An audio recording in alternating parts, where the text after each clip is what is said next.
안녕하세요. 저는 현재 63살 김영호입니다.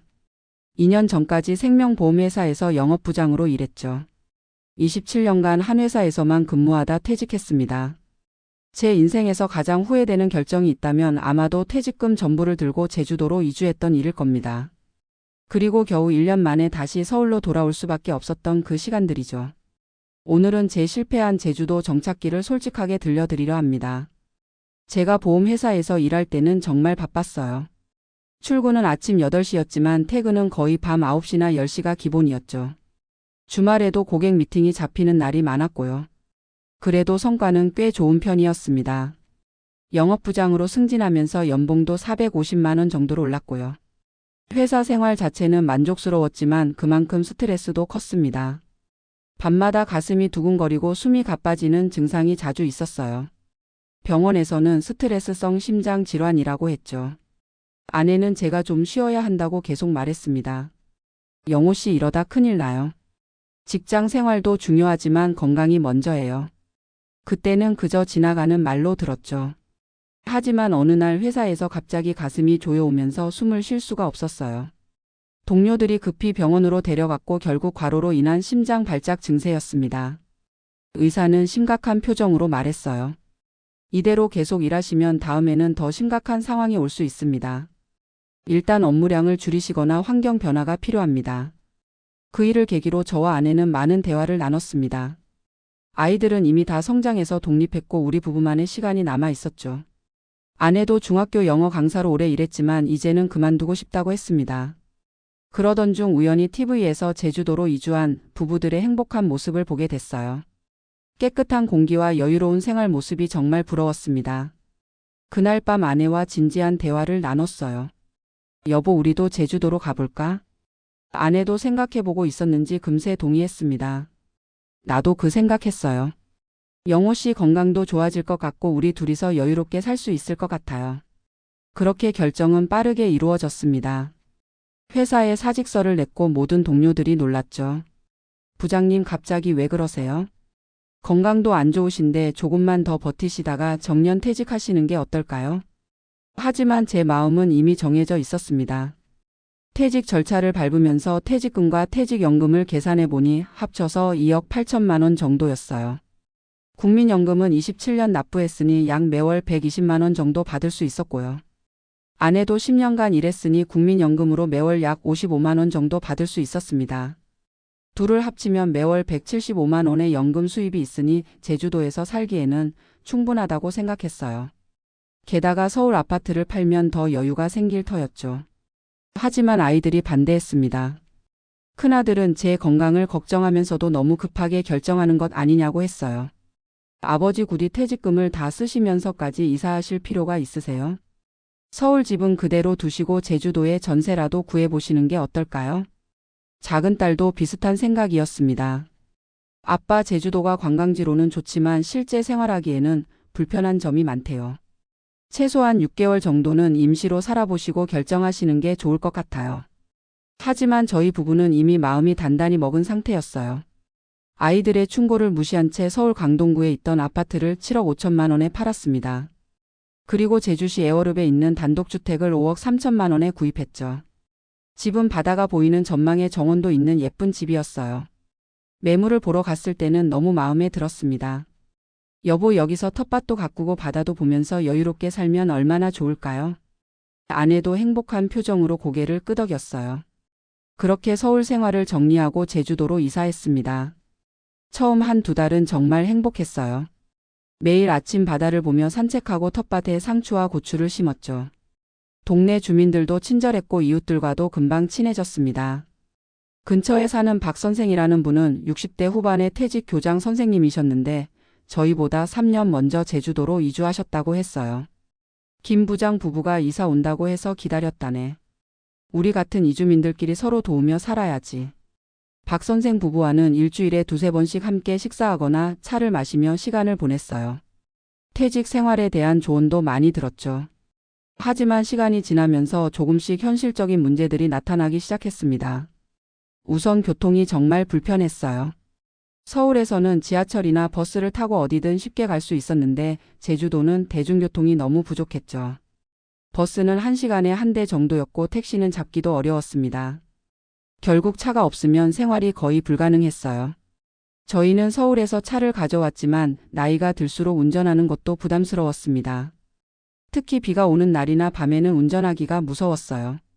그리고 예상보다 물가가 비쌌습니다. 제주도는 관광지다 보니 식료품 가격이 서울보다 오히려 더 비싼 경우가 많았어요. 육지에서 배로 들어오는 물건들은 운송비가 추가되니 당연한 일이었죠. 채소나 과일도 서울 대형 마트보다 가격이 15%에서 20% 정도 더 비쌌어요. 또 이사한 지 3개월쯤 되었을 때 제 만성 질환이 악화되기 시작했습니다. 그동안 서울에서 정기적으로 다니던 대형 병원 대신 제주 시내의 중소병원을 다녔는데 전문의가 부족했어요. 김영호님 검사 결과를 보니 전문적인 심장 검사가 필요할 것 같은데 저희 병원에는 해당 장비가 없습니다. 서울로 가시거나 제주대학교 병원으로 가보셔야 할 것 같네요.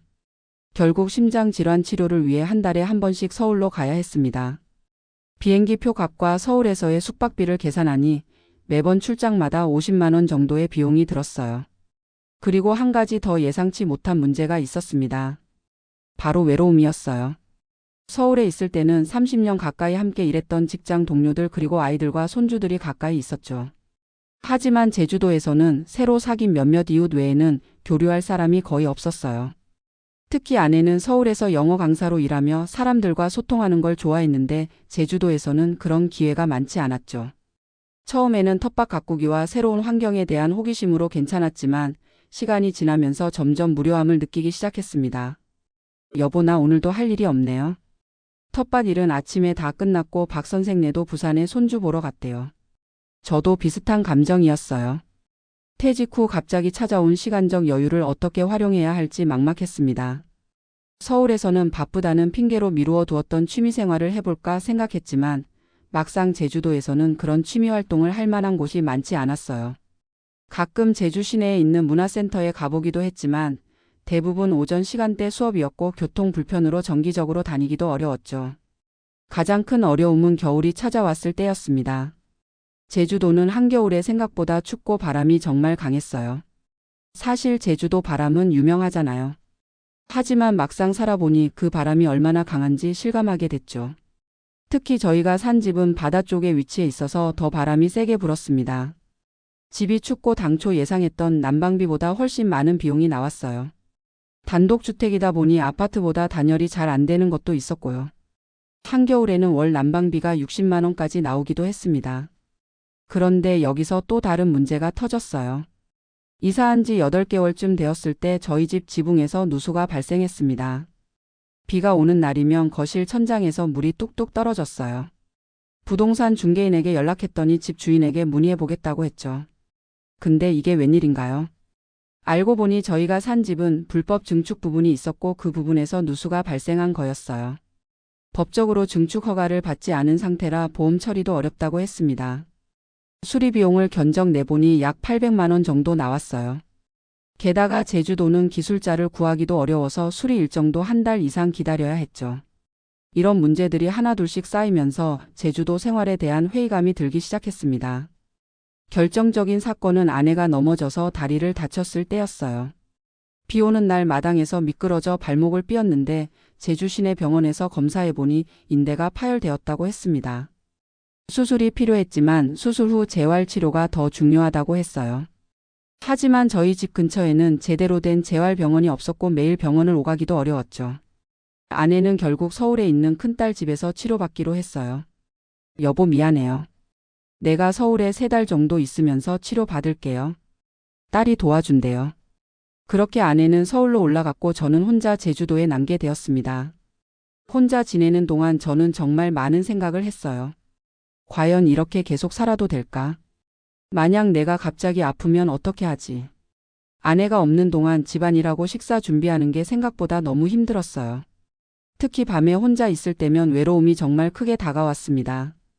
아내와 전화 통화를 하면서 서로의 생각을 나누었어요. 여보, 솔직히 어떻게 생각해요? 제주도 생활이 정말 우리에게 맞는 걸까요? 아내도 비슷한 고민을 하고 있었나 봐요. 사실 나도 많이 생각했어요. 처음에는 좋았지만 시간이 지날수록 불편한 점이 더 많아지는 것 같아요. 특히 아이들 볼 기회도 너무 적고요. 그렇게 저희는 제주도에서의 삶을 재평가하기 시작했습니다. 퇴직금과 서울 집을 팔아 제주도 집을 샀고 남은 돈으로 생활비를 충당하려 했는데 예상보다 지출이 많았어요. 특히 의료비와 교통비가 생각보다 많이 들었죠. 한 달 생활비를 계산해 보니 연금으로 받는 175만 원으로는 부족했습니다. 평균적으로 매월 230만 원에서 250만 원 정도가 필요했어요. 결국 퇴직금을 조금씩 까먹고 있는 상황이었죠. 이대로 가다가는 몇 년 안에 퇴직금이 바닥날 수도 있겠다는 생각이 들었습니다. 아내가 서울에서 치료를 마치고 제주도로 돌아온 후 우리는 진지한 대화를 나눴어요. 여보, 솔직히 나 제주도 생활이 많이 힘들어요. 처음에는 좋았지만 지금은 매일이 고단하게 느껴져요. 아내도 비슷한 생각이었습니다. 나도 그래요. 서울에 있는 동안 아이들과 손주들 만나니까 그게 얼마나 소중한지 다시 느꼈어요. 그리고 병원도 가깝고 친구들도 만날 수 있고. 솔직히 말하면 서울이 더 편했어요. 그렇게 우리는 제주도에 온 지 1년 만에 다시 서울로 돌아가기로 결정했습니다. 하지만 또 다른 문제가 있었어요. 제주도 집을 판매해야 했는데 부동산 시장 상황이 좋지 않았죠. 결국 구입가보다 8천만 원 정도 손해를 보고 4억 5천만 원에 팔게 되었습니다. 서울로 돌아와 보니 집값은 오히려 더 올라 있었어요. 예전에 살던 아파트는 이제 8억 5천만 원 정도였죠. 결국 저희는 예전보다 작은 아파트를 전세로 구할 수밖에 없었습니다. 강동구에서 약간 떨어진 하남시에 전세 3억 원짜리 아파트를 구했어요. 남은 퇴직금과 제주도 집 판 돈으로 전세금을 마련하고 약 1억 5천만 원 정도가 남았죠. 이 돈을 적금과 주식에 분산 투자해서 매월 조금씩 추가 수입을 만들었습니다. 서울로 돌아온 후 저는 다시 일을 시작했어요. 예전 회사 동료가 소개해준 보험 설계사 일을 파트타임으로 시작했죠. 주 3번 출근해서 하루 5시간씩 일했어요. 월 수입은 많지 않았지만 약 80만 원에서 100만 원 정도는 벌 수 있었습니다. 아내도 다시 영어 과외를 시작해서 월 약 60만 원 정도의 수입이 생겼어요. 연금 175만 원의 부부가 일해서 버는 돈까지 합치면 매월 약 350만 원 정도의 수입이 되었죠. 제주도에서보다 훨씬 안정적인 상황이 되었습니다. 지금 생각해보면 제주도로의 이주는 너무 성급한 결정이었어요. 퇴직 후 갑자기 환경을 완전히 바꾸는 것보다는 천천히 단계적으로 변화를 주는 게 중요했던 것 같습니다.